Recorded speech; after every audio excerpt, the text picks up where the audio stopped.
The rat story. ఒక ఎలుక కథ.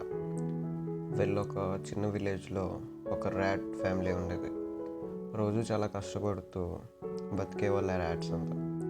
అలా ఉన్న ఆ కమ్యూనిటీలో ఒక మదర్ అండ్ ఫాదర్కి ఒక బుజ్జి ఎలుక పిల్లోడు పుట్టాడు. అందరు చాలా హ్యాపీగా ఫీల్ అయ్యారు. ఆ ఎలుక పిల్లోడు కూడా చిన్నప్పటి నుంచే చాలా తెలివైనడు. వాళ్ళ నాన్న అలా కష్టపడుతూ ఆ ఎలుక పిల్లోడిని స్కూల్కి పంపించేవాడు. వాడు అన్నిట్లో టాప్ ర్యాంక్ తెచ్చుకుంటూ బెస్ట్గా ప్రూవ్ చేసుకుంటూ ఉండేవాడు. అలాగా అన్నీ నేర్చుకుని బయటకు వచ్చాడు ఆ ఇంటెలిజెంట్ ఎలుక. వాడికి నెక్స్ట్ ఏం చేయాలో అర్థం కాలేదు. నెక్స్ట్ ఆ కమ్యూనిటీలో ఉండే పెద్ద ఎలుకలు వాడికి కొన్ని విషయాలు చెప్పారు. అవేంటంటే, అన్ని ఎలుకల్లో చదువుకున్న ఎలుకలు అంటే నలుగురిలో రెస్పెక్ట్ ఉంటుంది. సో నువ్వు ఎలాగో బాగా చదువుతున్నావు కాబట్టి మీ అన్న వాళ్ళు అందరూ చేస్తున్నట్టు నువ్వు ఒక మంచి కంపెనీలో జాబ్ తెచ్చుకో, లైఫ్ సెటిల్ అని చెప్పారు. అది విన్న ఆ బుజ్జి ఎలుక చాలా హ్యాపీగా ఫీల్ అయ్యాడు. వాళ్ళ నాన్న దగ్గరికి వెళ్ళి అంతా చెప్పాడు. నన్ను మంచి కాలేజీలో పంపించిన అన్న, నేను మంచి జాబ్ తెచ్చుకొని మిమ్మల్ని హ్యాపీగా చూసుకుంటా అన్నాడు. అది విన్న వాళ్ళ నాన్నకి కూడా ఏమనాలా తెలియక, సరే నాన్న అలాగే చేద్దామని కాలేజీలో జాయిన్ చేయించాడు.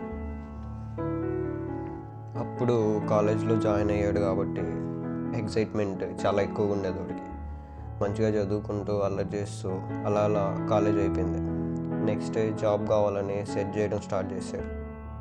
వాడికి కావాల్సిన జాబ్ దొరకకున్నా ఇంట్లో ఫైనాన్షియల్ స్టేటస్ బాగాలేదని, ఇంకా వాళ్ళ నాన్నని కష్టపెట్టడం వాడికి ఇష్టం లేదని దొరికిన జాబ్లో జాయిన్ అయిపోయాడు. స్లోలీ అలాగా 1 year గడిచింది. శాలరీ వస్తుంది. రోజు ఆఫీస్కి వెళ్ళడం, రావడం, తినడం, పనుకోవడం, అదే లైఫ్ అయిపోయిందనమాట. సో ఒక్కరోజు ఆఫీస్కి లీవ్ పెట్టి కూర్చొని ఒక్కడే ఆలోచించాడు. అక్కడ అందరూ చేస్తున్న వర్క్ ఏంటంటే, హెడ్ ఒకడు ఉంటాడు కంపెనీలో. సో వాడు అందరు వర్కర్స్తో ఫుడ్ని గ్యాదర్ చేయమని చెప్తాడు. జస్ట్ లైక్ ట్రీస్ నుంచి ఫ్రూట్స్ తేవడం కానీ, లేక నాన్ వెజ్ ఫుడ్ ఏమైనా దొరికితే అది గ్యాదర్ చేయడం కానీ.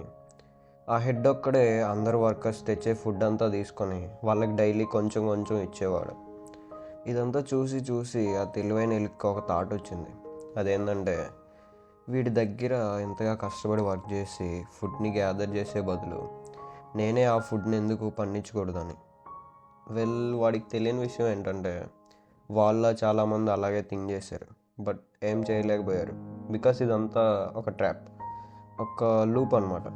ఈ భూమి మీద ఉండే చెట్లని, ఫుడ్ని అంతా వాళ్ళు ముందు నుంచే కొనేసి వాళ్ళ హ్యాండ్ ఓవర్లో పెట్టుకున్నారు.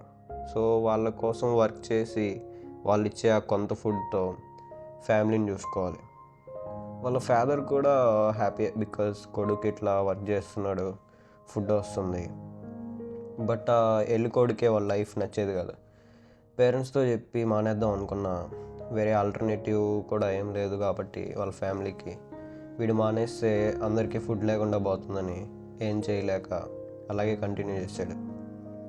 నెక్స్ట్ ఇంకా జాబ్ కూడా ఉంది కాబట్టి పెళ్ళి చేశారు వాడికి. నెక్స్ట్ అసలు జాబ్ మానేయాలనే థాట్ కూడా మైండ్లో నుంచి తీసేశాడు, బికాజ్ ఆఫ్ ఫ్యామిలీ రెస్పాన్సిబిలిటీస్. అలాగే 60 years జాబ్ చేస్తూ ఆఫీస్కి వెళ్తూ ఫుడ్ అంతా తెచ్చి వాళ్ళ బాస్కి ఇస్తూ, ఆయన ఇచ్చిన కొంచెం ఫుడ్ తీసుకెళ్ళి ఫ్యామిలీకి ఇస్తూ ఇలా లైఫ్ లీడ్ చేశాడు.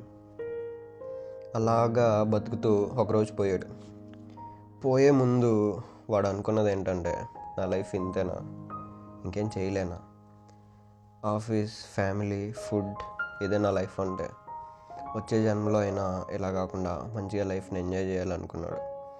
బట్ వాడికి తెలియదు ఏంటంటే, ఇంకో లైఫ్ అనేది ఏముండదు, ఏం చేసినా ఒక్క లైఫ్లోనే చేయాలి. అది తెలియని ఆ బుజ్జి ఫూలిష్ ఎలుక అందరు చెప్పింది వింటూ, అందరు చెప్పిందే చేస్తూ ఇష్టం లేని లైఫ్ బతికేసింది. అలాగే చచ్చిపోయింది కూడా.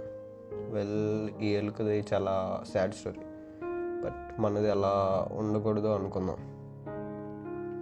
నచ్చింది చేయలేకున్నా, చేస్తుంది నచ్చకున్నా, there is always one thing in your hand. అది నీ చాయిస్. హ్యాపీగా ఉండడం కూడా నీ చాయిసే, స్ట్రెస్ అవ్వడం కూడా నీ చాయిస్. అలా అని చేస్తున్న పనులు మానేయండి అని చెప్పట్లా. ఏది చేసినా, ఎంత సంపాదించినా హ్యాపీగా లేకుంటే నీ లైఫ్లో నువ్వు సక్సెస్ అయినట్టు కాదు. లగ్జరీగా బతకాలా, లేక హ్యాపీగా బతకాలా, సంపాదించాలా లైక్ సంతోషంగా ఉండాలా, సింపుల్గా ఉండాలా లేక సెల్ఫిష్గా ఉండాలా. యువర్ క్యారెక్టర్ అనేది ఆల్వేస్ నువ్వు తీసుకునే చాయిసెస్ బట్టే డిసైడ్ చేయబడుతుంది. If you are earning well, everything is well and good. But మనీతో పాటు కొంచెం పీస్ని, హ్యాపీనెస్ని కూడా సంపాదించుకో. పోయే ముందు ఈ ఎలుకోడ్ లెక్క రిగ్రెట్ కాకుండా ఉంటాం. వెల్, ఇది ది ర్యాడ్ స్టోరీ. ఇది నాకు తెలుసు ఫస్ట్ వచ్చిన ఈ 2 వీడియోస్ కొంచెం సోది లెక్క ఉన్నాయి. ఫస్ట్ నెక్స్ట్ నుంచి కొంచెం థియరిటికల్గా, కొంచెం టెక్నికల్గా వెళ్దాం అనుకుంటున్నాను, ఇలా సోది లెక్క కాకుండా. So that's it for this video. Bye.